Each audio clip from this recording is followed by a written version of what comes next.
ये भी हम लोग के लिए गर्व की बात है। लेकिन सर से मेरा विनम्र आग्रह है कि सर शाम में हम लोग का सब्जी नहीं खरीदा रहा है, घर में कला हो रही है, सर सगे संबंधी छूट जा रहा है, 5:30-6 बजे विद्यालय जाते हैं, अंधेरा हो जाती है, काफी बहनों को दिक्कत होती है सर, तो उसको 4 बजे तक रहने दिया जाए। मैं अपने शिक्षक मंडली से सादर अनुरोध कर रहा हूँ, हम लोग मेहनत करेंगे। और सर हम लोग की जो छुट्टी है, जैसे छठ की छुट्टी, दीपावली की छुट्टी, सर यह 2 काम हम लोग कर देते हैं तो आप हम लोग के लिए भगवान है। ऐसा फिर दूसरा कोई के पाठक नहीं आएगा। धन्यवाद। मैं आग्रह करता हूँ कि आप 3 साल तक बने रहें। धन्यवाद।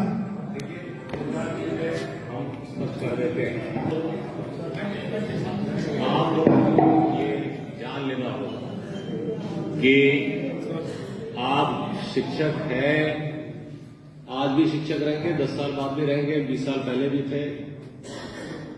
शिक्षा करनी, कहीं ऐसा नहीं होता है कि विद्यालय 4 या 6 घंटे चलता है।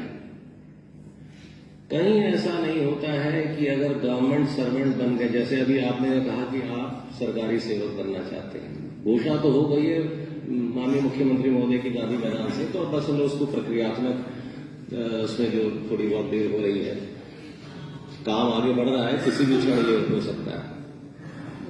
जब आप सरकारी सेवक बन जाएंगे तो 8 घंटा तो बैठना है, तो कहानी खत्म, कहानी खत्म। वहां अब आपकी सब्जी, दाल, रोटी, भाजी, देखिए ऐसा है कि आप आए हैं बच्चों को पढ़ाने, ठीक है, आपके चलते नहीं चलते पीढ़ियां बर्बाद हो जाती हैं या पीढ़ियां संवर जाती हैं। अगर आप घड़ी देख के आइएगा जाइएगा, ये बड़ा पुनीत काम है। मैंने कहा ना, इसमें क्या प्रमोशन है।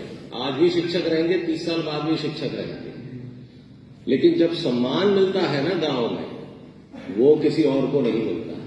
एक शिक्षक है और एक डॉक्टर है, यही 2 पेशा है जिसको पब्लिक जो है भगवान मानती है।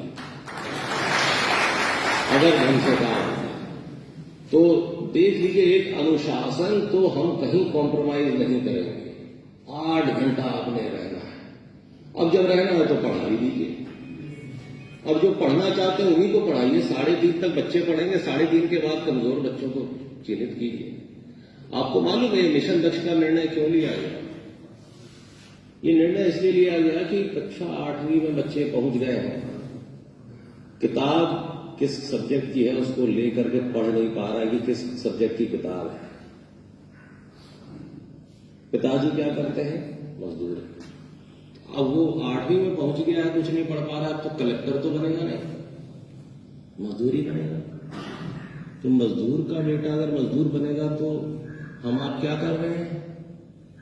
50,000 करोड़ रुपए बजट है शिक्षा विभाग का, सब गड्ढे में जा रहा है।